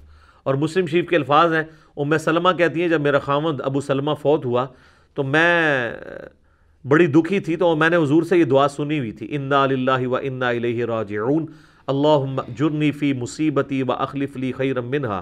یہ یوٹیوب پہ میرا ایک کلپ بھی اپلوڈڈ ہے، غم کی خبر کو خوشی میں بدلنے کی دعا، تو اس میں نے اس کو ڈسپلے بھی کروایا نیچے۔ تو کہتی ہیں میں نے یہ دعا پڑھ لی اور میں پھر پریشان تھی کہ ابو سلمہ سے بہتر تو نبی علیہ السلام کے صحابہ میں کوئی اور صحابی نہیں ہے، تو مجھے اللہ تعالیٰ اس کا بہتر نعم البدل کیا دے گا؟ تو کہتے ہیں جیسے ہی میری عدت پوری ہوئی تو نبی علیہ السلام میرے پاس آئے اور انہوں نے میرے سامنے اس خواہش کا اظہار کیا کہ میں تمہیں اپنے عقد میں لینا چاہتا ہوں۔ تو کہتی ہیں میں نے کہا مجھے واقعی نعم البدل مل گیا، اور ام المومنین بنی ہیں 64 ہجری میں فوت ہوئی ہیں، واقعہ کربلا کے بھی 3 سال بعد فوت ہوئی ہیں۔ نبی علیہ السلام کی وفات کے بعد یہ 53 سال زندہ رہی ہیں۔ اتنی لمبی عمر کسی اور امہات المومنین میں سے کسی نے نہیں پائی۔ سب سے آخر میں حضور کی جو بیوی فوت ہوئی ہیں ام سلمہ ہے۔ اور اہل بیت کی شان میں اور کربلا سے ریلیٹڈ جتنی احادیث ہیں نا وہ آلموسٹ ام سلمہ نے روایت کی ہوئی ہے۔ نبی علیہ السلام کی یہ بڑی لاڈلی ترین بیویوں میں سے ہے ام سلمہ سلام اللہ علیہا ورضی اللہ تعالی عنہا۔ تو انہوں نے یہ دعا پڑھ لی تھی، تو وہ اس کا کچھ حصہ آگے آ بھی جائے گا۔ اللہ تعالیٰ نیک بندوں کی نشانی بتائے گا کہ وہ جب بھی ان پہ کوئی تکلیف آتی ہے تو وہ یہی کہتے ہیں انا للہ و انا الیہ راجعون۔ تو پہلا صبر ہے تکلیفوں پہ، دوسرا صبر ہے جو اللہ نے آپ پہ پابندیاں لگا دی ہیں فرائض کی، نماز پڑھنی ہے، روزہ رکھنا ہے، یہ ظاہر ہے آپ کو اس کے لیے جنبی ہوں تو غسل اتارنا ہے، اس کے لیے آپ کو تکلیف سے نہیں گزرنا پڑتا، پروٹوکول دینا پڑتا ہے، تو یہ بھی ہے۔ اور تیسرا صبر ہے حرام چیزوں سے بچنے پہ، آنکھوں کی حفاظت کرنا، اس کو حرام سے بچانا، اس کے لیے صبر کرنا پڑتا ہے۔ حرام کما کے راتوں رات امیر ہو جانا یہ تو آسان کام ہے، لیکن حلال کما کے روکھی سکی کھا کے گزارا کرنا اور اللہ سے ڈرنا کہ میں نے حرام کا لقمہ اپنے پیٹ میں نہیں جانے دینا، اس کے لیے آپ کو صبر کرنا پڑے گا۔ تو یہ 3 صبر ہیں۔ نمبر 1 اللہ کی طرف سے آئی ہوئی تکالیف پہ صبر، نمبر 2 اللہ نے جو آپ پہ فرائض لگائے ہیں ان فرضوں کو منوان اسی طریقے سے پورا کرنے میں جو تکلیفیں اٹھانی ہیں اس پہ صبر، چاہے وہ گرمیوں کے روزے ہوں اور سردیوں کے وضو ہوں اور گرمیوں کی فجر کی نماز ہو، اور تیسرا اللہ تبارک و تعالیٰ نے جو حرام سے بچنے کے لیے آپ کو ایمفسائز کیا ہے اور اٹریکشن بھی رکھ دی اس حرام کے اندر، تو صبر کرنا پڑے گا نا۔ اٹریکشن تو ہے ہر حرام چیز میں۔ مسلم شریف میں حدیث ہے اللہ تعالیٰ نے جنت کو ناگوار چیزوں سے ڈھانپ دیا ہے اور جہنم کو، دوزخ کو خوشگوار چیزوں سے ڈھانپا ہوا ہے، یعنی دنیا میں ہر خوشگوار چیز دوزخ کی طرف لے جاتی ہے اور ہر ناگوار چیز جنت کی طرف لے جاتی ہے۔ اب وہ ناگوار کی ہرڈلز جو عبور کرے گا نا تو جنت تک پہنچے گا، یہ ہے وہ چیز۔ اس پہ خیر گھنٹوں بولا جا سکتا ہے، میرا ایک لیکچر ضرور سنیں، میں نے ان ساری چیزوں کو اس میں بریف کیا ہے۔ مسئلہ 120 سورۃ الفرقان سے اللہ کے صحیح اولیاء کی 12 خصوصیات کیا ہیں وہ میں نے بیان کی ہیں، اس میں نے کافی ساری حدیثیں بیان کی تھی، آج مال نہیں کہ میں ان کی طرف جاؤں، ان آیات کو کور کر لیتے ہیں۔ وَلَا تَقُولُوا لِمَنْ يُقْتَلُ فِي سَبِيلِ اللَّهِ أَمْوَاتٌ، اور مت کہا کرو ان لوگوں کو کہ وہ مردہ ہیں جو اللہ کی راہ میں قتل کر دیے جائیں۔ بیسیکلی یہ غزوہ بدر سے پہلے آیات نازل ہوئی ہیں، اور غزوہ بدر باقاعدہ مارکہ پہلا ہے، اس سے پہلے چھوٹے چھوٹے مارکے ہوئے ہیں لیکن اصل مارکہ بدر کا ہے۔ اب جہاد اور قتال کے لیے صحابہ کرام کو اللہ تعالیٰ تیار کر رہا ہے، تو پہلے ہی ذہن سازی ہو رہی ہے کہ اللہ کی راہ میں جو مارا جائے نا اسے مردہ نہیں سمجھنا۔ بل احیاء ولکن لا تشعرون، بلکہ وہ تو زندہ ہے لیکن تمہیں شعور نہیں ہے۔ سر اس آیت کے ساتھ جو سب کانٹیننٹ کے علماء نے تختہ مشق بنایا ہے اس کو، اور اس سے انہوں نے کہا جی بزرگ زندہ ہیں وہ مرتے ہی نہیں ہیں، ٹھیک ہے جی، یہاں کہاں لکھا ہوا ہے کہ وہ مرتے نہیں ہیں؟ یہاں تو سٹارٹ اس سے ہو رہا ہے کہ جو مر جائیں اللہ کی راہ میں انہیں مردہ مت کہو، پہلی بات ہے اللہ خود کہہ رہا ہے کہ وہ مر گئے ہیں. یہ کہتے ہیں وصال شریف فرما گئے ہیں، پردہ شریف فرما گئے ہیں. اللہ نے تو یہ الفاظ نہیں استعمال کیے، اور یہ تو کوئی نہیں، یہ تو جنرل ہیں. خود نبی علیہ السلام کے لیے لفظ نہیں استعمال کیا، اور لفظ استعمال کیا وما محمد الا رسول. سورہ آل عمران آیت نمبر 144، قد خلت من قبلہ الرسل افئن مات او قتل. محمد تو نہیں مگر ایک رسول، ان سے پہلے بھی کئی رسول آئے اور چلے گئے، اگر یہ مر جائیں یا قتل کر دیے جائیں. اور انڈیا پاکستان بنگلہ دیش میں اگر یہ وصال شریف فرما جائیں اور شہید ہو جائیں، شہید بھی عربی کا لفظ ہے، وصال بھی عربی کا لفظ ہے، اللہ نے دونوں لفظ استعمال نہیں کیے. تو یہاں پہ وہ ڈاکٹر تعلق قادری صاحب کہتے ہیں اے نبی کو مردہ کہنے والوں تم مر جاؤ. نبی کو کون مردہ کہتا ہے؟ دنیا میں کوئی شخص نہیں ہے جو مسلمان ہو اور وہ کہے کہ نبی مردہ ہے. سارے کہتے ہیں نبی علیہ السلام زندہ ہے آخرت کی زندگی کے ساتھ. لیکن اگر آپ یہ کہتے ہیں ہم یہ بھی نہ کہیں کہ نبی علیہ السلام مر چکے ہیں یا فوت ہو چکے ہیں، تو سر وہ تو قرآن کہتا ہے انک میت وانہم میتون، اے نبی تمہیں بھی مرنا ہے اور ان کو بھی مرنا ہے. اچھا پتہ کیا کہانی کراتے ہیں؟ وہ کہتے ہیں نہیں اللہ کہہ سکتا ہے آپ نہیں کہہ سکتے. نہ، پرانیاں گلاں، پرانے بانے، پرانے بابے، پرانے بزرگ مر کھپ گئے سارے. سر بخاری شریف میں کتاب المغازی چیپٹر کھولیں، نبی علیہ السلام کی وفات کا چیپٹر نکالیں. حضرت ابو بکر کیا اللہ ہے؟ حضرت ابو بکر کیا کوئی پیغمبر ہے؟ وہ حضور کی میت پہ کہہ رہے ہیں الفاظ اپنی طرف سے بنا کے، من کانا یعبد محمدا فإن محمد قد مات. جان لو تم میں سے جو بھی محمد کی عبادت کرتا تھا نا تو محمد علیہ السلام مر چکے ہیں. ومن کان یعبد اللہ فإن اللہ حی لا یموت. اور جو کوئی اللہ کی عبادت کرتا تھا، کرتا ہے یا کرتا رہے گا، کرتا ہے یا کرتا رہے گا، وہ جان لے کہ اللہ تعالیٰ کو کبھی موت نہیں آئے گی، وہ ہمیشہ زندہ رہنے والا ہے. تو حضرت ابو بکر صدیق نے تو خود بولا ہے کہ محمد مر چکے ہیں. ان کو کسی نے نہیں کہا کہ آپ یہ کہیں کہ نبی علیہ السلام وصال فرما گئے ہیں، آپ یہ نہ کہیں کہ محمد مر چکے ہیں. آپ فرمائیں پردہ فرما گئے ہیں، آخرت میں زندہ ہے. بالکل زندہ ہے، وہ تو اسی خطبے میں موجود ہے کہ خطبے سے پہلے جب سیدہ عائشہ کے حجرے میں گئے، بخاری کے الفاظ ہیں، نبی علیہ السلام کے چہرہ مبارک سے انہوں نے کفن ہٹا کے حضور کو ماتھے پہ بوسہ دیا اور کہا اللہ کے رسول اللہ آپ پہ 2 موتیں جمع نہیں کرے گا. ایک موت تو آپ کا مقدر تھی، وہ آپ کو آئی ہے، اب دوبارہ آپ کو موت نہیں آئے گی، یعنی آخرت کی زندگی میں. کیونکہ باہر حضرت عمر یہ کہہ رہے تھے کہ جس طرح حضرت موسیٰ گئے تھے نا کوہ طور پہ تو واپس آ گئے تھے، حضور بھی ابھی منافقین کو پہلے قتل کریں گے. قرآن میں آیات ہیں کہ نبی منافقین کے ساتھ قتال کرے، تو حضور نے تو پوری زندگی قتال ہی نہیں کیا منافقین کے ساتھ، تو حضور واپس آ جائیں گے. تو حضرت بکر نے کہا نہیں، وہ واپس آئیں گے تو اس کے بعد دوبارہ زندہ ہو کے تو نہیں آ سکتے نا. تو آڑے بابے زندہ ہو جاتے ہیں. حضرت بکر دا کیتا سی کہ نبی علیہ السلام نہیں زندہ ہو سکتے دوبارہ، آخرت کی زندگی میں چلے گئے. تو ان کا یہ جھوٹا بہانہ تھا. اور میں یہ اکثر کہتا ہوں کہ یہ محمد رسول اللہ کی کامیابی ہے.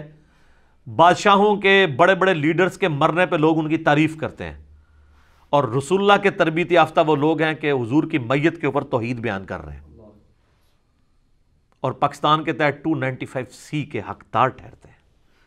انہیں کہنا سی نا جڑے تھے پھر دے لوگوں نو کہانیاں کراندا، اوے تنوں اور کوئی آیتاں نہیں لبیاں اور تو ساری گستاخانہ آیتاں ہی پڑھنیاں نے. اچھا اندازہ کریں ان کا یہ عقیدہ ہے کہ قرآن میں گستاخانہ آیات بھی ہیں. دیکھو نا، اجی کہتے ہیں نا آپ کو قرآن یوں ڈھونڈ ڈھونڈ کے وہ آیتاں پڑھتے ہیں جتنے حضور دی تنقید. حضور کی تنقید تو ہے ہی نہیں قرآن میں سر. وہ محمد اور تھے، محمد اور مرنے سے پہلے اے مسلمان کر لے اس پہ غور. کتابوں کا محمد اور ہے، بابوں کا محمد اور. کتابوں کا خدا اور ہے، بابوں کا خدا اور. اچھا یہ کہتے ہیں نا ہم بھی اسی خدا کو مانتے ہیں. جناب آپ نے اس کا جو تعارف کروایا وہ نہیں ہے جو پیغمبروں کے ذریعے اللہ نے کتابوں کے ذریعے کروایا. کہنے سے نہیں مانی جائے گی. وہ تو عیسائی بھی کہتے ہیں ہم اسی خدا کو مانتے ہیں، تو آپ کیوں نہیں مانتے؟ وہ تو ہندو بھی کہتے ہیں ہم بھگوان وہی بھگوان ہے، اسی کو مانتے ہیں، آپ کیوں نہیں مانتے؟ آپ کہتے ہیں نہیں نہیں نہیں یار وہ اللہ اور ہے. ٹھیک ہے، اس کی کوالٹیز یہ نہیں جو یہ بیان کرتے ہیں. تو یہ سیدنا ابوبکر نے خطبہ دے کے کلیئر کیا کہ آپ وہ اللہ کے حضور زندہ ہیں. اور سورہ آل عمران میں آئے گا کہ جو اللہ کی راہ میں مار دیے جائیں وہ مردہ نہیں ہے، اللہ کے حضور وہ زندہ ہیں اور اللہ تعالیٰ ان کو رزق بھی دیتا ہے. لیکن ساتھ ہے وَلَٰكِن لَا تَشْعُرُونَ، لیکن تمہیں ان کا شعور نہیں ہے. یہ جو میں نے رسول اللہ کی آخری وصیتیں مفلر لکھا ہے نا، اس میں آیات النبی بھی کلیئر کیا ہے. اس کے آخری صفحے پہ میں نے آیت آل عمران کی کوٹ بھی کی ہے، 169 ہے. وَلَا تَحْسَبَنَّ الَّذِينَ قُتِلُوا فِي سَبِيلِ اللَّهِ أَمْوَاتًا. یہ آل عمران میں غزوہ احد کے کانٹیکسٹ میں نازل ہوئی تھی کہ اکثر انصار مدینہ میں کوئی گھر نہیں بچا تھا جہاں کوئی میت نہ ہو. تو اللہ نے کہا گمان بھی نہ کبھی کرنا کہ جو اللہ کی راہ میں مارے گئے ہیں وہ مر گئے ہیں، بل احیاء عند ربہم یرزقون، بلکہ وہ اللہ کے حضور زندہ ہیں. اور یہاں پہ سورہ البقرہ میں الفاظ آ گئے ہیں کہ بل احیاء ولکن لا تشعرون، بلکہ وہ تو اللہ کے حضور زندہ ہے اور تمہیں شعور نہیں. سورہ بقرہ آیت نمبر 154. اللہ کہہ رہا ہے تمہیں شعور نہیں ہے، آپ کہہ رہے ہو زندہ ہے، تو زندہ بندے کو مانگ سکنے ہیں. یہ وہ زندگی ہے ہی نہیں ہے. دنیا کی زندگی کے لیے پروٹوکول جو ہے سانس ہے، قبر کی زندگی کے لیے سانس پروٹوکول نہیں ہے. حیات النبی پہ میں نے ڈیٹیل لیکچر دیا ہے، مسئلہ 5 وہ آپ دیکھیں، اور وفات النبی پہ بھی لیکچر دیا ہے 163. اب وہ 2 گھنٹے کی گفتگو ہے، دونوں 2 گھنٹے کی گفتگو ہے، میں یہاں ریپیٹ نہیں کر سکتا. اس کو اسی کے اوپر کنکلوڈ کرتے ہیں. وَلَنَبْلُوَنَّكُمْ بِشَيْءٍ مِّنَ الْخَوْفِ وَالْجُوعِ، اور ہم ضرور آزمائیں گے تمہیں تھوڑے سے خوف سے، تھوڑی سی بھوک سے، وَنَقْصٍ مِّنَ الْأَمْوَالِ، اور تمہارے مال میں نقصان کے ذریعے، وَالْأَنفُسِ وَالثَّمَرَاتِ، اور تمہاری جانوں میں نقصان کے ذریعے، اور تمہارے پھلوں میں جو تمہارے پاس ایسٹس ہیں یا تمہاری کھیتی ہے کوئی بھی چیز. وَبَشِّرِ الصَّابِرِينَ، اور پھر بشارت ہوگی جو صبر کر لیں گے. یعنی اللہ نے یہ کنفرم کر دیا ہے کہ آزمائے بغیر میں نے کو نہیں چھوڑنا. اب یہ ایک آیت اس بات کی متقاضی ہے کہ میں 1 گھنٹہ صرف اس آیت کے اوپر بولوں کہ اللہ تبارک و تعالیٰ نے انسان کو ضرور آزمانا ہے. بہرحال چونکہ میں نے یہ پچھلے دنوں جو کرونا سے ریلیٹڈ بھی ویڈیو ریکارڈ کروائی ہے، اس میں نے اس آیت کو کور کیا، اور اس کے کانٹیکسٹ میں سورہ الحدید کی آیت نمبر 22 اور 23 میں اللہ تعالیٰ نے فرمایا کہ زمین و آسمان میں کوئی مصیبت ہم نازل کریں یا تمہاری جانوں میں، تو ہم نے اس سے پہلے ہی روئے محفوظ میں اسے لکھ لیا ہے، تاکہ جو تمہیں تکلیف پہنچے تم اس کے اوپر غم نہ کرو، اور جو تمہیں اللہ کی طرف سے اچھائی ملے اس کے اوپر شیخی نہ بگاڑو. اللہ کو شیخی بگاڑنے والے پسند نہیں ہے. تو یہ ہمارا ٹیسٹ ہے. سورۃ الانبیاء میں آیا کہ ہم اچھے اور برے حالات کے ذریعے تمہیں آزماتے رہیں گے، لیکن ہمارے لیے یہ ہے کہ صبر کرنا ہے. مبشر الصابرین، بشارت ہے صبر والوں کے لیے. الذین اذا اصابتہم مصیبہ، وہ لوگ ایسے ہیں کہ جب انہیں کوئی مصیبت پہنچتی ہے، قالوا انا للہ وانا الیہ راجعون، ان کا یہ ایٹیچیوڈ ہوتا ہے کہ یار ہم بھی تو اللہ کی طرف سے آئے تھے، ہم نے بھی مر کے اللہ کے پاس جانا ہے، ہم نے خود ہی مر جانا ہے، تو یہ جو تکلیف ہمارے پاس آئی تھی زیادہ سے زیادہ ہمیں موت ہی دے سکتی ہے نا، تکلیف بھی اللہ کے پاس چلی جائے گی تو ہم نے بھی تو ایک نہ ایک دن اللہ کے پاس چلے ہی جانا ہے. کتنی زبردست دعا ہے کہ موت ہر چیز کا اینڈ کر دے گی. وہ جو اب جادوگروں کو فرعون نے کہا نا میں تمہیں سولی لٹکا دوں گا، مخالف سمت کے ہاتھ پاؤں کٹوا دوں گا، تو قرآن میں آتا ہے انہوں نے کہا تھا کہ تو جو کچھ کرے گا اس دنیا کی زندگی میں کر سکتا ہے نا، آخرت جا کے تو نہیں برباد سے کر سکتا نا ہماری. زیادہ مار دے گا نا تو مرنا تم نے ویسے بھی ہے. ٹھیک ہے، کیا تیری بات مان لیں تو پھر نہیں مریں گے، مرنا تو ہے ہی. اولئک علیہم صلوات من ربہم، اللہ اکبر. اللہ کہہ رہا ہے ایسے لوگ ہیں جن پر اللہ تعالیٰ بھی درود بھیجتا ہے، اللہ کی رحمتیں ہیں ایسے لوگوں پہ، ورحمہ اور رحمت، واولئک هم المہتدون، اور یہی وہ لوگ ہیں جو اصل میں سیدھے راستے کے اوپر ہیں، ہدایت کے اوپر ہیں. کون سے لوگ؟ جن کا یہ ایٹیچیوڈ ہے کہ کوئی تکلیف جان مال میں پہنچے وہ کہیں جو اللہ کی مرضی. اس اعتبار سے ایک حدیث ہے، اب یہ مسئلہ تقدیر سے ریلیٹڈ ہے. مسئلہ تقدیر خود اتنا بڑا ٹاپک ہے کہ میں نے قرآن حکیم سے 50 مقامات سے 200 آیات کراس ریفرنس کے طور پہ 4 لیکچرز میں کور کیے ہیں. مسئلہ 103 104 ABC مسئلہ تقدیر کے اوپر، یہ آیات بھی اس میں کور کی تھی. تمام اس طرح کی جو کریٹیکل آیات ہیں وہ کور کی ہیں. پھر بخاری مسلم میں درجنوں احادیث ہیں تقدیر کے اوپر، اور اس میں ایک حدیث سب کو کنکلوڈ کرتی ہے. اور امام مسلم اتنے سمجھدار ہیں کہ جو کتاب القدر چیپٹر ہے نا، تقدیر ڈیسٹنی والا چیپٹر، اس کی آخری حدیث انہوں نے وہی لی ہے، کیونکہ حدیثیں وہ ایسی ہیں کہ انسان بعض وقت کنفیوز ہو جاتا ہے. تو میں نے تقدیر کے لیکچر جو دیے ہیں اس میں وہ ساری حدیثیں جس سے لوگ قدریہ کی طرف چلے جاتے تھے یا جبریہ کی طرف، میں نے دونوں کا رد کر کے آپٹیمل سولوشن بتایا. وہ مسلم شریف کی حدیث بڑی زبردست ہے. اس حدیث میں الفاظ ہیں کہ سیدنا ابو ہریرہ رضی اللہ تعالیٰ عنہ کہتے ہیں کہ نبی علیہ السلام نے مجھے یہ وصیت کی تھی، اے ابو ہریرہ اپنے لیے جو نفع مند چیز ہے اس کے لیے خوب کوشش کرو، نمبر 1۔ نمبر 2، پھر وَاسْتَعِن بِاللَّہ، اللہ سے بھی مدد مانگنی ہے، خالی کوششوں میں نہیں بیٹھ جانا، جو مولا علی کا قول ہے کہ میں نے اپنے ارادوں کے ٹوٹنے سے اپنے اللہ کو پہچانا ہے، کہ میں نے سب کچھ فٹ رکھا تھا لیکن اللہ کی مرضی کچھ اور تھی، کچھ اور ہی رزلٹ نکل آیا۔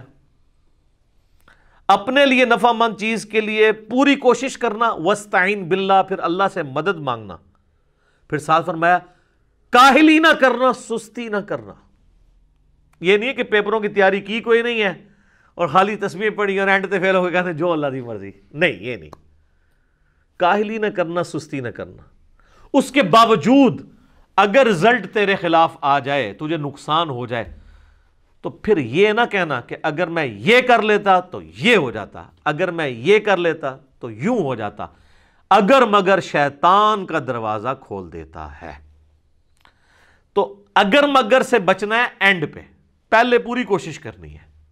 ایک کام کیا یہ اچھا، اس کا یہ مطلب نہیں ہے کہ آپ نے کرٹیکل انالیسز نہیں کرنا، کہ مثلا اگر کوئی پاکستان نے کوئی مہم لانچ کی ہے اور اس میں ناکامی ہو گئی ہے تو اب وہ اس کے اوپر کوئی میٹنگ، جس نے F-16 گرا ہے تو اب میٹنگ ہی نہ کال کریں، وہ کریں گے مستقبل میں بچنے کے لیے، وہ علیحدہ چیز ہے، اس پہ آپ صبر کریں گے۔ مستقبل کی تو اسٹریٹجی بنانی ہے، جو بخاری مسلم حدیث ہے، مومن ایک سوراخ سے 2 بار نہیں ڈسا جاتا، تو دوسری بار اسی لیے نہیں ڈسا جاتا کہ وہ انالائز کرتا ہے یار میرے نال پہلے بھی کام پہ ہے، ہوں دوبارہ نہ پہ جائے، وہ ایک علیحدہ چیز ہے، اس کو اس سے مکس نہیں کرنی۔ جو نقصان ہوا اس پہ کہنا ہے جو اللہ کی مرضی، کیونکہ سورۃ الحدید کیا ہے نمبر 22 اور 23 ہے کہ اللہ تعالیٰ نے تمہارے نصیب میں چیز لکھی ہے جو تمہیں پہنچنے والی ہے، تمہاری جان میں ہو یا پوری انسانیت کے لیے، وہ تمہیں تکلیف آنی ہے۔ تمہارا ایٹیچیوڈ یہ ہے کہ ان اللہ مع الصابرین، تم نے کہنا ہے انا للہ و انا الیہ راجعون۔ اور یہ جو اکثر لوگ کہہ رہے ہوتے ہیں نا جی اب کیسے ہم فرق کریں کہ یہ اللہ کی طرف سے جو مصیبت آئی ہے یہ آزمائش ہے یا عذاب ہے؟ بڑا آسان طریقہ ہے، اگر تواڈے فرقے والے تے آئی ہے تے آزمائش ہے، دوسرے تے آئی ہے تے عذاب ہے۔ ہاں اس طرح کہانیاں کراتے ہیں نا۔ جنید جمشید صاحب اگر شہید ہو جاتے ہیں تو کہتے ہیں وہ عذاب میں مارا گیا، ٹھیک، پھر ان کو وہ حدیث بھی بھول جاتی ہے کہ میری امت میں جو بندہ آگ میں جل کے مرے، پانی میں ڈوبنے سے مرے، پیٹ درد سے مرے، وہ جنتی ہے، ٹھیک ہے، وہ شہید ہے، تعاون کے مرض سے مرے، وہ بخاری مسلم کی حدیث بھول جائے گی۔ ہاں اپنا کوئی جل جائے گا تو ٹھیک ہے، اپنا کو پھانسی چڑھ گیا گورنمنٹ کی طرف سے تو شہید ہے۔ تو یہ کرائٹیریا ہی ہے۔ اس میں مولا علی کی طرف بھی ایک منسوب کرتے ہیں کول، جھوٹا کول ہے، کہ اگر تم تکلیف آنے کے بعد اللہ کی طرف متوجہ ہو جاؤ تو سمجھ لو یہ آزمائش ہے، اور اگر اللہ سے بے پرواہ ہو جاؤ تو یہ عذاب ہے۔ تو مسلمان جو بھی ہے وہ اللہ کی طرف لوٹتا ہے۔ بڑے بڑے باغی لوگ آپ یہ دیکھ لیں، گھروں میں بیٹھے ہوئے ہیں، تو ہماری تو ویورشپ بڑھ گئی ہے اس کی وجہ سے، ٹھیک ہے، گھر بیٹھ کے جناب یوٹیوب پہ دعائیں شیئر کروا رہے ہیں لوگوں کو، واٹس ایپ پہ کروا رہے ہیں، اذکار کارڈ شیئر کروا رہے ہیں، تو اللہ کی طرف یہ کوئی کرائٹیریا نہیں ہے۔ آج کی ڈیٹ میں چونکہ پیغمبر دنیا سے جا چکے ہیں، پیغمبر کے جانے کے بعد قیامت تک جتنی بھی اللہ کی طرف سے تکلیفیں آئیں گی اس میں آپ نے ان کو آزمائش سمجھنا ہے، نعوذ باللہ عذاب نہیں اس کو کہنا۔ حتیٰ کہ تعاون کے بارے میں بخاری مسلم میں ہے کہ تعاون میری امت پہ آئے گا تو وہ کافروں کے لیے عذاب ہوگا، لیکن میرے ماننے والوں کے لیے وہ رحمت، اللہ اس کو بنائے گا، اور جو مر گیا وہ شہید ہوگا۔ دیکھیں نا کتنے صحابہ ہیں تعاون کے مرض میں مرے ہیں، معاذ ابن جبل مرے ہیں، ابو عبیدہ ابن جرح مرے ہیں، تو اسی مرض کے اندر شہید ہوئے ہیں وہ۔ تو یہ کوئی کرائٹیریا نہیں۔ آج کے دور میں ہمارا ایٹیچیوڈ یہ ہے کہ ساری چیزیں آزمائش ہیں، انا للہ و انا الیہ راجعون۔ اور بخاری مسلم میں حدیث ہے کہ ان تکالیف کے اگینسٹ اللہ تعالیٰ تمہارے گناہوں کو معاف فرما دے گا، حتیٰ کہ تمہارے پاؤں میں کانٹا بھی چبھے گا اس کے اگینسٹ بھی گناہ معاف ہوں گے۔ اور ابو داؤد ترمذی میں حدیث ہے کہ انسان کے بعض اوقات ایسے گناہ ہوتے ہیں کہ اس کی کوئی نیکی اس کا کفارہ نہیں بن پا رہی ہوتی، تو اللہ تعالیٰ اسے دنیا میں تکلیف میں ڈالتا ہے، اور جب دنیا سے اٹھاتا ہے تو پاک و صاف کر کے اٹھاتا ہے، تو آپ کے گناہوں کا کفارہ بھی بن جاتا ہے۔ اس لیے نہیں کہ آپ نے جو گناہ کیے تھے ان کی وجہ سے تکلیفیں آئی ہیں، نہیں نہیں نہیں، گناہ سے کون بندہ پاک ہے؟ مراد یہ کہ اللہ چاہتا ہے کہ آخرت میں نہ دے، دنیا میں آپ کو تھوڑی بہت تکلیف سے گزارے۔ تو یہ بڑا کرٹیکل ٹاپک ہے، اس طریقے سے ورڈک نہیں دینی چاہیے، ٹھیک ہے جی۔ اللہ تعالیٰ سے دعا ہے جو حق بات میں نے کہی اللہ تعالیٰ ہمارے دلوں میں راسخ فرمائے، اگر میرے منہ سے جذبات میں کوئی بات نکل گئی تو اللہ تعالیٰ ہمارے دلوں سے محو کر دے، ہمیں کتاب و سنت کی تعلیمات پر عمل کر کے دوسرے بھائیوں تک پہنچانے کی توفیق عطا فرمائے۔ سبحانک اللہم و بحمدک، اشہد ان لا الہ الا انت استغفرک واتوب الیک وما علینا الا البلاغ المبین۔ جزاکم اللہ خیرا۔